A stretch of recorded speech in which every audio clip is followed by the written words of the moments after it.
So your mother couldn't help you this morning. It's not the end of the world. She's probably like everybody else. She's concerned with her own problems. No, you don't understand. It's not that she couldn't help me. It's that she didn't want to help me. She's very cut off. Really? Congratulations. Welcome to the world, Laura. Most of us get cut off at a much earlier age. Luke, there was something you said to me the night that Roy died, and it touched me very deeply. I said a lot of stupid things that night, Laura.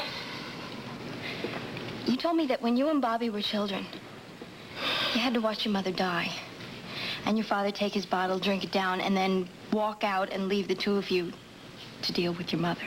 Oh, man, you would remember that, wouldn't you? Yes. I remember every word and all the pain that you felt. What is this? What is this between us? I've never been able to talk about my personal problems to anybody, ever.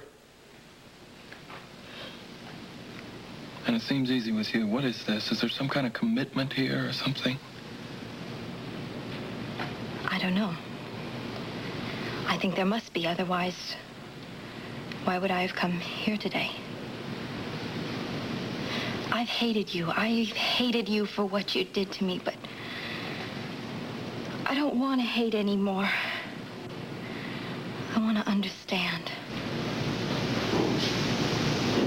Understand how to cope with losing a mother.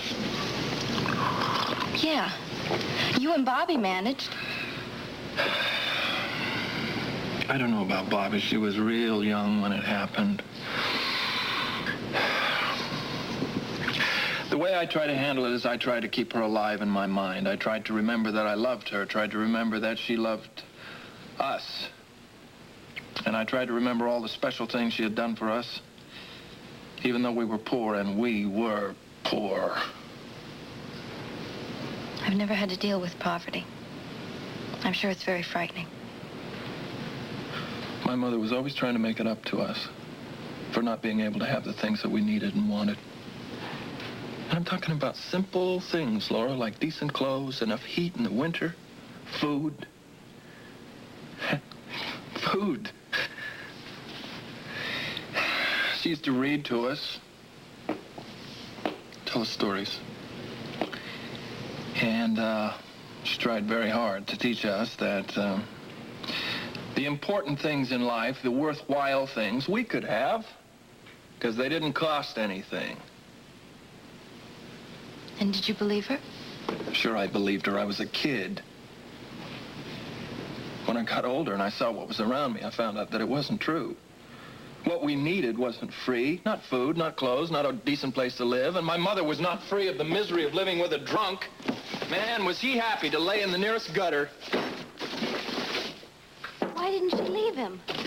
She'd leave him? Go where? Do what? She was unskilled. She had children to support, huh?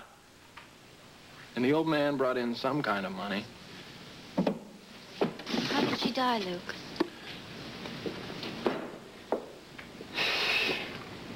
The question is not how she died. The question is, why did she die, Laura? She had had a pain in her side for several days. And she didn't go to the doctor? She couldn't go to the doctor. She didn't know how much it would cost. She was afraid of how much it was cost. She was afraid that my father would go into one of his rages, and that fear killed her. It was so damn senseless. Laura, my mother died of a burst appendix. That's a routine operation. That's awful. Yeah, it's awful. I was too young to know that she had to go to the hospital, but my father wasn't. He knew. He had to know. And he waited until it was too late. And then he sent me and Bobby out to call an ambulance. And when we got back, she was dead. And he was standing over her, looking down, shaking his head like she had disappointed him. And then he finished his bottle and walked out. Is that when you went to live with your Aunt Ruby? Yeah.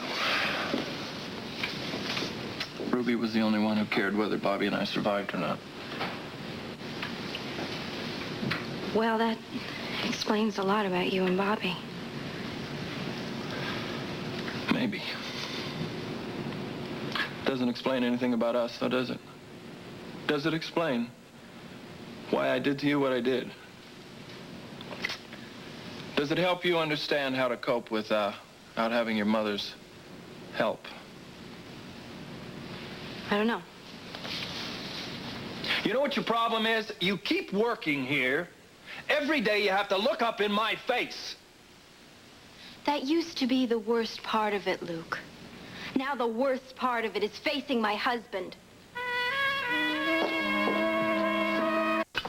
Listen, you know, you're lucky that